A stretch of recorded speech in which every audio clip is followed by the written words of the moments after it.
स्पष्ट केली असेल, परंतु मी तुम्हाला या ठिकाणी अभिमानानं सांगतो की राज्याचे मुख्यमंत्री म्हणून देवेंद्रजी फडणवीस आणि अर्थमंत्री म्हणून आदरणीय अजितदादा असताना सुद्धा एसटी महामंडळावर त्यांनी विशेष लक्ष दिलेलं आहे। किंबहुना गेल्याच महिन्यामध्ये आपल्या कामगारांचे काही पैसे थकले होते, माननीय मुख्यमंत्र्यांनी ताबडतोब वित्त खात्याच्या अधिकाऱ्यांना सांगून ते पैसे सुद्धा रिलीज केले। त्यामुळे एसटी कामगारांना आमचं शासन वाऱ्यावर काही सोडणार नाही, ही वस्तुस्थिती आहे। दुसरा प्रश्न तुम्ही या ठिकाणी सांगितला की आपण एसटी महामंडळाचं उत्पन्न वाढवतोय, निश्चितपणे वाढवतोय। जे 22 कोटी रुपये महिन्याला येत होते आता 250 कोटी रुपये ऑलरेडी आलेले आहेत। दुसरं असं महत्त्वाचं तुम्हाला मी सांगतो आणि ही वस्तुस्थिती आहे, आजपर्यंत एसटी महामंडळाला 3,300 कोटी रुपयाचं डिझेल आपण दर वर्षाला खरेदी करतो Indian oil, Bharat petroleum, Hindustan petroleum ह्या कंपन्यांकडनं।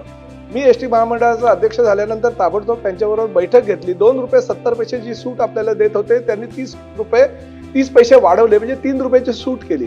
परंतु 31 डिसेंबर 2025 ला त्यांची निविदा प्रक्रिया ही संपुष्टात आली होती। माझ्यावर अनेक ठिकाणावरनं प्रेशर आलं की नाही आता निविदा प्रक्रिया करू नका, त्यांनी 3 रुपये तुम्हाला सूट दिली आहे। ही गोष्ट सुद्धा अभिमानानं सांगतो, 30 पैशामध्ये जवळजवळ आपले 30 ते 32 कोटी रुपये वाचले। परंतु आता त्याच कंपन्या उत्तर प्रदेश, बिहार, राजस्थान, गुजरात, हरियाणा ह्या राज्यांना मात्र 4 रुपये 50 पैसे, 4 रुपये 70 पैसे किंवा 5.5 रुपयापर्यंतची सूट देत होते।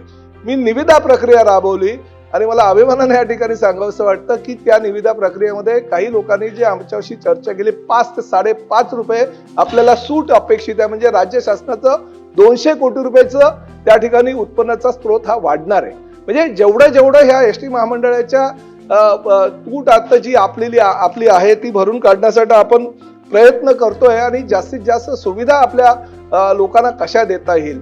तुमचा तो जो प्रश्न स्पेसिफिक होता की पूर्वी मला असं सांगितलं होतं की आपण 5 ते 10 डेपो घेऊ, परंतु मी 271 डेपो घेतले। त्या 271 डेपोच्या निविदा प्रक्रिया ह्या अंतिम टप्प्यात आहे, किंबहुना ते पब्लिश केलेलं आहे। फक्त काही जे ध्येय आणि धोरणं आपण जे ठरलेली आहेत त्याला मान्यता राज्य शासनाची मिळायची असल्या कारणानं ती अंतिम टप्प्यात आलेली नाही, परंतु 2 महिन्यामध्ये 271 डेपो आणि तेही पॅकेज, म्हणजे एक जर चांगला डेपो असेल तर त्याला पॅरलल 2 ग्रामीण आणि तालुका पातळीवरचे डेपो असे 3 डेपोचे पॅकेजेस आपण करतोय।